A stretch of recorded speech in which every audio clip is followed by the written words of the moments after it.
on. Hello, everyone. Please come, join me. And we can sit in order of the flyer, so everyone. No, I think Abdullah is here. This order. So, yeah.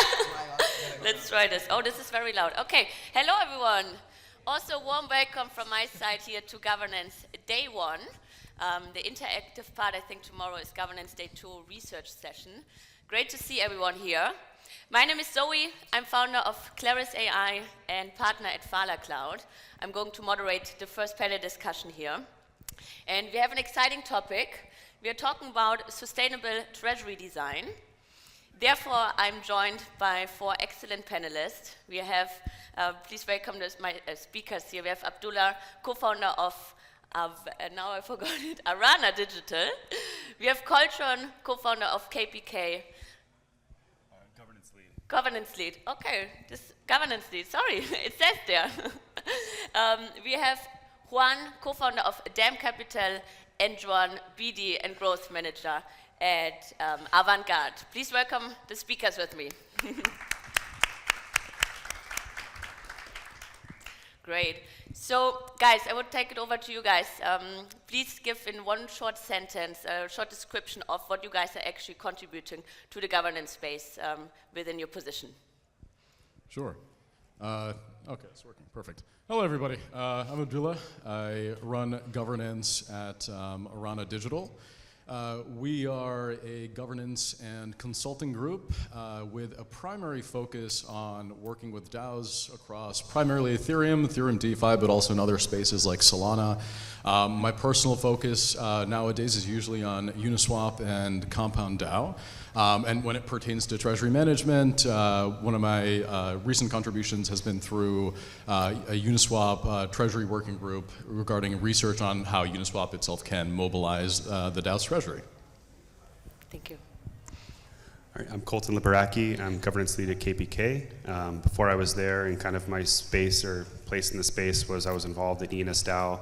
I helped them write the RFP and start their endowment, which I think now is a really successful treasury endeavor in the blockchain space. But I work for KPK currently full-time, and I'm the governance lead there, interfacing with all of our clients. We do on-chain asset management, and I'm there to interface with those online and digital protocols.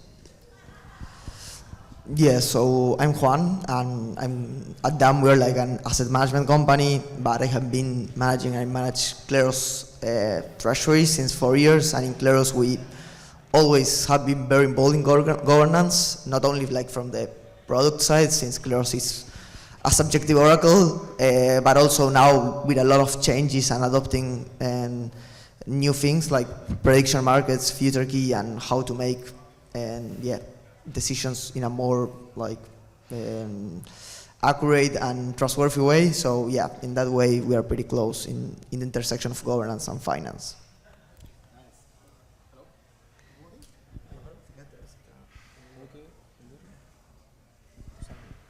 Thank you so much. So this is Joan, growth manager. I'm the Avantgarde Finance. Avantgarde has been within the crypto ecosystem since 2016, one of the first on-chain asset managers. Right now also getting into ball creation on Blue Chip and on Morpho actually.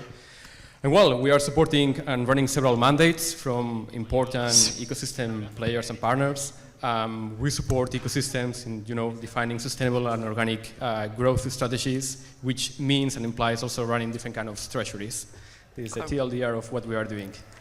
Thank you, guys. Definitely deep expertise here on stage. And how about you guys in the room? Who of you are currently active contributors to DAO or delegates in the DAO environment? Okay, and do we have some builders in the room as well? Oh, a few. Okay, cool. We can definitely dive deeper into this conversation. Of course, we're talking about design of sustainable treasuries, but as the title also entails, the runway is very important point of this. And I think, as all of us know here in the room, a treasury or crypto-native treasury should not be just be used as a bank account, right? We actually want to use it as a strategic, active, and also productive asset. So I would like to hear from you guys as a kick-off. How would you define a sustainable treasury? Juan, if you want to take this on. Normally our approach is to understand that treasury is the most important asset of a protocol, DAO, call it whatever you want. So it's important to understand that you have to, depending on the situation, apply different kind of strategies. It may be a defensive one or it may be an offensive one, like trying to have a regenerative or self-regenerative treasury, which means that you are constantly yielding in some way in order to not only expand your runway, but also being able to cover, like different kind of scenarios. Maybe this also implies like trying to minimizing the volatility as much as possible, but always taking into account and have in mind that you need to properly diversify your portfolio in order to, stretch your positions and stretch your treasury, which at the end of the day, it's the thing that you have to defend. Juan, you would like to add? Yeah, I agree pretty much with what John said.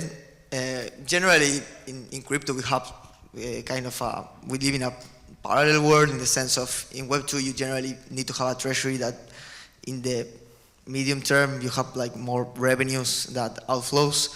In crypto, we have a lot of treasuries since we are in a very green industry and in which it can happen that you're in growth stage, so the profits are way less than what you spend.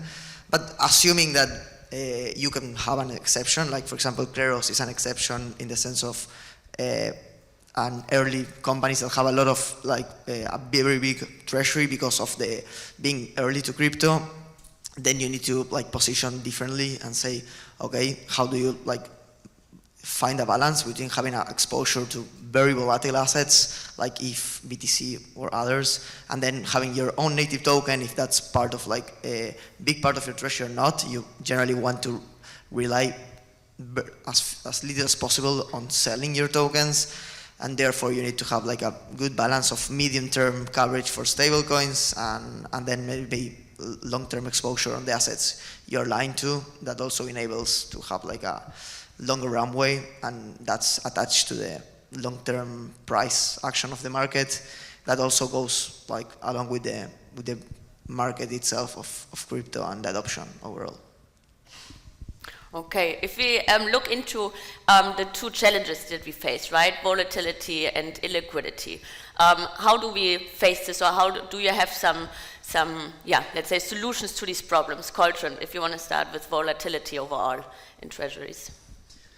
Yeah, I think volatility, we talked yesterday, but is it a feature or a bug? And I think mulling this over, I think the volatility is a feature. With these tokens and these assets, you want to have, you want people to see an upside in them. Obviously that creates a bit of demand, but you have to be careful because like a car engine, if it runs too hot, it becomes unreliable. So when we think about DAO treasuries, we want them to be a reliable source to pay contributors, to pay operational expenses. And I think when we think about that in the context of sustainable treasuries, sustainability to me means mitigating those risks or those unreliabilities. And that means creating more productive assets and thinking about more on a long term and holding an asset composition that is just not your native token. You're not just spending your native token just to pay contributors. And Abdullah, your point of view, volatility, a feature or bug in Web3 treasuries? I would say that it's neither a feature nor a bug. It's just a condition of the market, and it's entirely dependent upon how a token itself is sort of designed. If a token itself is more linked towards cash flows, revenues, distributions, burns, you can actually edit your models and your growth assumptions and see what the relative valuation of a certain token would be. And once you can curate that valuation, you can more easily compel investors to invest in your token. And the more investors that you have who are not simply going to dump your token when there is high volatility, high risk, it makes your direct treasury more sustainable as well, because a lot of these treasuries are directly denominated in their native token. So what the most important thing at the end of the day, it's really how the token itself is designed. Now, as Colton mentioned, that you do want to have upside volatility. Issue with a fundamental token is that you cap your upside volatility when you can project cash flows, for example. But the main thing is you're protecting yourself on the downside. Where DAOs really fall into issues is during bear markets and a lack of runway. And so if you're able to provide some sort of fundamental value to the token itself, you can reduce the overall volatility, you can increase your runway by making it more easy for yourself to project out how long you have left before XYZ amount of capital is used, for example. Okay, great. So you're saying the treasury strategy should definitely be close in design with the token design. How about over protocol incentives? Yeah, so protocol incentives, those are a key portion in driving the assumptions that are behind the valuation of a treasury and the valuation of a token. So like I said, like if you want to project out how much runway you have of a native token treasury, you have to see what the valuation of that protocol is. And then simultaneously you have to look at how much you're sort of expending. Now you can adjust your incentive allocation depending upon how much where you think the valuation of the treasury will be based on the token value itself over time. And so if you don't have any sort of direct value attached, the only variables that you can utilize are at the end of the day, how much expenditure that you have, and then sort of loosely hit some running target of what the projection will be. That's why it's like best to ideally go from native tokens to some sort of stables or ETH or whatever else it may be. Okay, Colton, would you like to add anything on the value, like the incentive strategies? We discussed this yesterday also in terms of like how to create maybe revenue strategies. The incentive should be there. Your point of view on like creating the revenue strategies. Yeah, I think the conversation we had yesterday, I think we kind of came back to, creating an actual product and creating ways to accrue value to those token holders. I think the token is not the product itself. We have to have something underlying that to create some sort of intrinsic drive and some sort of intrinsic value there. You look at the hot topic is Uniswap now. When maybe Abdullah can touch on that, but like my familiarity is ENS, and it's a bit of an outlier in the ecosystem for sure. But they actually have a product where people are buying names, they're selling the names, and then that revenue accrues to the treasury, which hopefully would accrue value to the token holders itself. But I think the key thing here is we actually have to be creating real products and not just be creating speculation. I think that's purely unhealthy, and we've seen this play over and over throughout the years in crypto. Okay. Yeah, agree on the creating products and profit. I think though overall, even if you create like some direct revenue stream, always the price of a token is more attached to the narrative, but the narrative is generated by this actual buyback, so it's kind of again the chicken issue.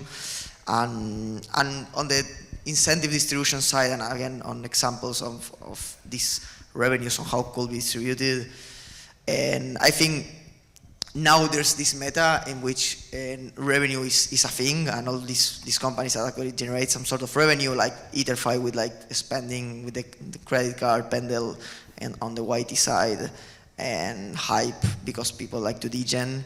Is seen that is like what market is like start to like. That is what happened in Web2 traditional stocks, and combined I think with having way more simple like tokenomics.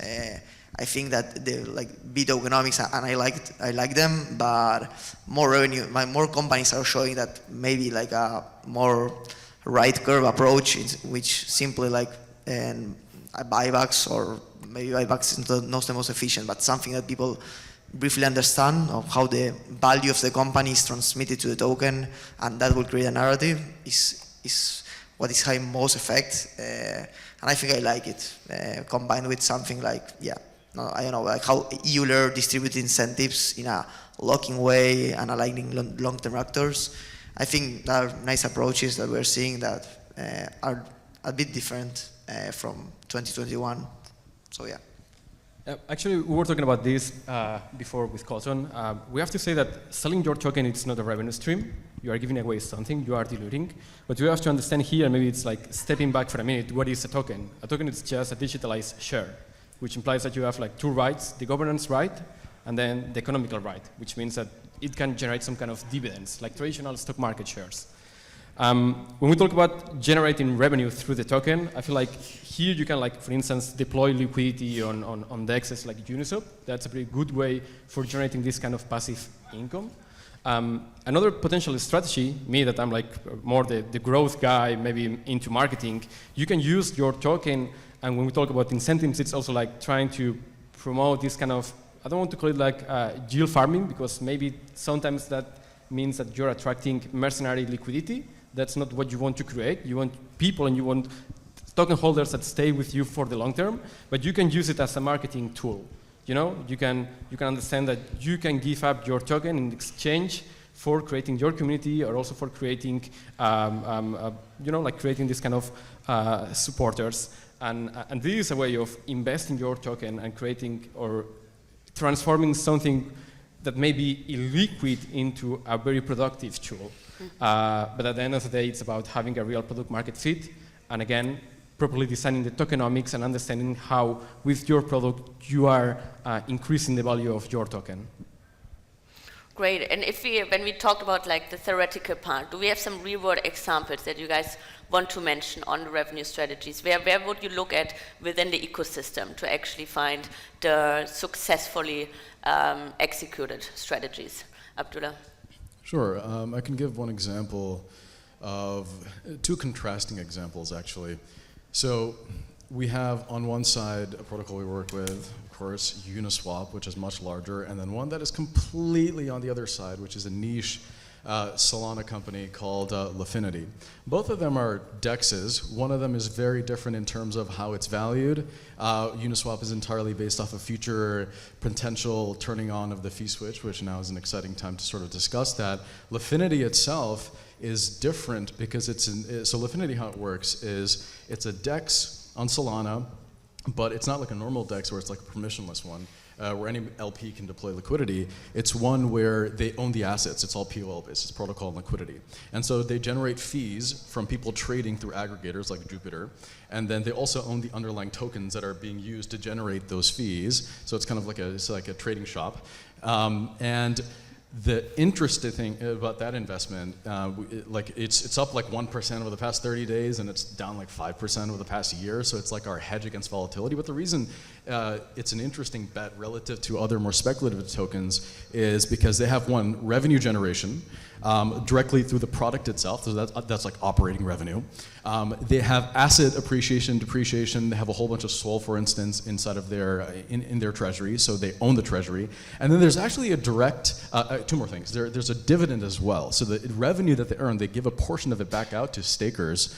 And it's paid back directly as a dividend. Interesting thing there is that it's allowed to be done for them because the owners are actually not doxed, so you get a bunch of regulatory issues because it's, there are SEC laws and whatnot in the US, for example, that prevent this. So they give back dividends directly, and you can also redeem all of the underlying assets, so you can have a direct book value associated with a company as well.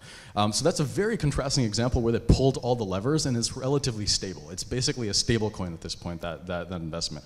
Now Uni, however, is very, very different, where they're using an alternative means like a buyback and burn, which is not a direct dividend, but they also don't have that activated quite yet. So we want to ideally go towards the Lifinities of the world, these smaller DEXs who don't have as much regulatory scrutiny right now, but they've kind of showed how you can actually start implementing these sorts of things. So that's like one example on our end. Great one. Colton, do you have specific examples to add? I mean, I've already touched on it, but like, I think it's not DeFi though. But ENS, I think ENS is really simple, and I think when you have like in the DeFi world, you have like a lot of these complex protocols and complex revenue streams that you need to read a white paper to understand like how they work. To me, I just wish we could maybe reduce that a little bit and just get to something more simple. Like I want to be able to explain how we're making money in crypto in an elevator pitch, not by having to like give you a document to read and understand. I think for me, but I'm super cynical, and that's why I love ENS, and that model for revenues is very simple. I think it's kind of a red flag to me when it takes a degree to understand why I want to give you dollars. I think like we have more examples today. Like the most well-known are well, ENS is a very big exception because it's the only one I think that since 2021 is generating actually money, and costs are like pretty low as far as I know compared with the money it generates. So it's a great business. But then it's kind of you're biased to see the protocols with more effect. For example, I mentioned Hype, Etherfi, Pendle that actually generate revenue, can distribute. You can then debate if Curve and Aerodrome like distribute revenues or not. If they're like we can, then it's a parallel discussion. But then you have Aave, obviously, is like a great example. And then you have like most decentralized projects that I really like for example, Protocol FX, generates a lot of revenue for their token holders, enables people to have fixed leverage, and part of that upfront fee they pay goes to stakers. And also something like Contango, that is an abstraction layer for looping, that is one of the most used strategies in DeFi. And you have different features. Those are two examples that maybe generate revenue, send it to stakers, but they don't have the narrative that maybe the traditional VC play gave them, or that this, of what I mentioned of, okay, you can have the revenue, but then you need that revenue to be attached with the narrative, and after all, the price action is determined way more by the narrative and the community than the actual revenue itself. It's not like we are still far away from Web 2, but yeah, I think those are the best examples, and the most maybe not that much recognized examples. In my case, I'm a big fan of DeFi blue chips, Aave, Uniswap. We recently saw a couple of days ago that Uniswap will finally implement this kind of fee distribution. So I feel like that's the best example. If we talk about how to distribute this kind of revenue among the stakeholders, I guess you have two main options. The first one is to directly give away your fees to your token holders. The other one is through buyback strategies, which at the end of the day increase the value of the supplying token. Those are my 2 cents. Okay, great, thank you. And if we dive a bit into the decision-making process, right, of treasuries, which is also, of course, an important point here, which should be adapted or also react to market conditions. What are some governance frameworks that you have seen that work also to be very adaptable for market changes? Juan, please. I can go for that. And I think the most important thing is that we really need to divide and split what is governance, that execution. Because if not, you end up having a very slow processes, and that's what you want to avoid. It may be a kind of bold statement, but decentralization sometimes doesn't work that well, because it takes a lot of time. I think that probably most of us, we have seen that. So it's super important that you properly divide and you have this kind of decision-making process which relies on decentralized governance, that's true, but then you delegate the execution in some specific groups or let's say players that really know how to run several specific strategies depending on your goals. It may be marketing, it may be community creation, it may be running your treasury, but you have to find out who can provide your value and delegate on them the right to execute. The question between decentralization and fast decision making, right? Always very critical. Juan, you wanted to add? Yeah, on the latter, I think in Clarys we gave a couple of talks back in 2021, 2022, in which we explained this approach of having the executive, judicial, and the legislative power, applying governance. And basically, if you use something like Snapshot, that is one of the most used for voting itself on DAOs, you can have these 3 legs and implement a relatively efficient way to make decisions and in a trustless way. And if you pair that with, in my opinion, the most interesting thing we're seeing now that is future key is basically you can have a decision being bought by the DAO, and they enable that things like prediction markets validate if this will have a positive impact for the protocol or not. I think the next talk will be on that. But yeah, basically you ensure that, okay, even if you have this corrupt small team that has all the votes, and that should be also reflected in the price based on the prediction market odds. And I think that's one of the most interesting things we will see in terms of also efficiency of the decision-making process and transparency itself. Yeah, I think it comes down to solid like organizational design from the outset. I think I've seen, maybe we all have seen, kind of like mic drop tokens like to the community, and you have they kind of just figure out what to do with it, and then they end up having a treasury that they need to manage. And I think that that's really unstable, and that's just doesn't invite a lot of predictability for, like, let's say asset managers like Enzyme or Karpaki to come in and to work with them. And I think the best things that DAOs can do is to, if you're going to launch a DAO, make sure you're doing a lot of thought into organizational design. And I think of like the DAO at large, like the token holders, kind of as a board. Like the board is helping guide kind of those decisions, but they aren't the ones that are actually doing the operational work. They shouldn't be, in my opinion, because it's slow. So you need to set that up in such a way where you can actually hire outside contributors, you can hire outside service providers, and make it a predictable environment for them to want to do business with you, so that then they can effectively manage your treasury or steer operations in a way that's meaningful. Agreed on all that. Basically, the principal agent problem is going to be introduced if you're going to handle a treasury over to somebody else. The DAO itself practically never can make decisions on its own regarding like effective treasury management, especially if your voting processes take, I don't know, 4 weeks, 5 weeks, 6 weeks. If by design, some of them just like by how it's designed directly, it takes like at least 4 weeks or so. So you should definitely hire a treasury manager and give them some sort of leeway as to how they manage the treasuries. There are operations in place to restrict what sorts of transactions they can do. Like you guys, for like Avantgarde and both Karpatki, you guys use like a Zodiac module, essentially to make sure that there are restrictions within how transactions are conducted and where they can go to, and it's not just put into some degen yield fund where you don't know where the yield is coming from.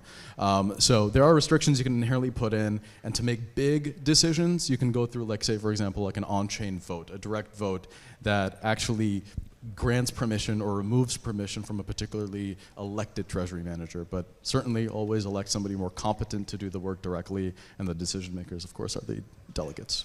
Okay. Good, interesting approach. We have only some minutes left, and yes, I will take 1 or 2 questions from the audience if you guys want. But to close it up, a 30-second playbook for a new DAO, do's and don'ts, if you have something that you can fire shot. Juan, yeah, Joan actually, yeah. But Juan, Juan, if you want to start. Yeah, I think we were talking before, and today for a new DAO launching, actually, my first recommendation will be not launching a DAO like from moment zero in a company, and we're seeing this that in the early stages of crypto we have the lag of like making the ACO and ETH and BTC and then having a big treasury because of that. But today that doesn't seem that likely, and the runway of companies like basically is very short, and most companies don't focus on how to generate revenue. That is, after all, even if it's a crypto protocol, you need to generate revenue or growth in such a way that you generate future expected revenues. So I would say, like, create a model in which, or either you ensure and you transmit how your value will have value or expectation of cash flows over the long term, and that your product needs to be good for having some sort of revenue that you can redirect there, even if it's tangibly small, and that should reflect and have long-term price impact. Completely agree. I think that creating a DAO is something philosophical. Okay, and that's why we are here. We believe in blockchain. It's something that can improve the world. Mm-hmm. My recommendation is keep it centralized, at least at the first stage. And once you have a proper product market fit, you can design how you want to decentralize your product. Centralization over decentralization for effective decision making. Good product. Colton, what else do we have? Yeah, keep it centralized. That actually worked really well in ENS for one. But keep it centralized, keep it simple. Have a really good vision of your product and what you are, and that product is not the token. It should not be the token itself.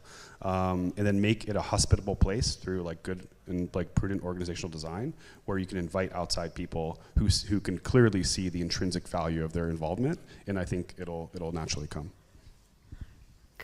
Yeah, summing it up, if your token is not a strong token without any sort of utility, without any sort of fundamental downside protection, your treasury is in effect going to be subject to high degrees of volatility and potentially go to zero. So what you want to first start off with is make sure your token design is strong, and then of course that links back to a strong product, and then combine those with proper economic incentives, and that's how you actually draw in treasury managers who are incentivized to properly help bolster the protocol's balance sheet effectively. So starts with a token, starts with a product, and trickles down and directly affects treasury management, because without the other two, treasury management is not effectively possible. Cool. That was a great summary. Thank you so much. And I hope that it sparked some discussions also going forward, if some people here in the audience have maybe different perspective on this treasury design. Are there questions from the audience, if we have a microphone, if there are actually any public questions? Hot takes are also encouraged. No? Okay. Then we can wrap it up because the speakers are around. Oh, there's a question. Yes, please. Go ahead. Yeah, you haven't talked too much about security, right? Nowadays, after what happened, for example, with Bybit, we all know that could have happened to any company in the blockchain ecosystem. So what are you, given the fact that you're managing treasuries, right? And that you're obviously all DPRK targets, how are you managing that? What's your long-term strategy to survive in an ecosystem that is super, super hard to survive? Like a kind of stress test also? Yeah. Security stress test, so to say? Yeah, at least what I can say on our side is, and I agree, like overall on the last few years, even besides these last weeks, the smart contract hacks are like way less, and most of the attacks come from this kind of like vectors of social attacks to people. So I would say that like an audit, an OPSEC audit is like critical in the sense of whoever has access to the multi-sig and what threshold this multi-sig has, if there's like some window, like a cooldown period, like for any decision, like for example, Morpho has with Aragon, and you can implement with different options. And all should start with, after all, most of the things still relates on multi-sigs and how your OPSEC is set up. On our case, we make an audit on how the full stack of the signers and the thresholds are set up, and the reliances, and have like diversification also in those risks. So yeah, like I agree it's important and haven't been mentioned, so thanks. It's just set, yeah, go ahead. Like as far as like a treasury manager's perspective, I think like what we think about at KPK and Karpaki is what you're setting up automations, working with like providers like such as Hypernative to have alerts. So if there is some sort of hack or there is a market movement that is so volatile that it would risk positions that we hold, like we already have the triggers in place to be set, to be alerted, and then our team's like in a war room to mitigate that and to divest if needed. Yeah. Great. Okay, thank you so much. Thank you guys for joining. I think we are out of time, but feel free to take the question offline, if that's fine for you. Or Carrie, we have time for one more question? Oh, no, that's okay. Okay, I think we need to cut it here, sorry. They told me we need to stay on time. But, another question maybe afterwards to the panelists. Thank you so much. Big applause to our panelists, please.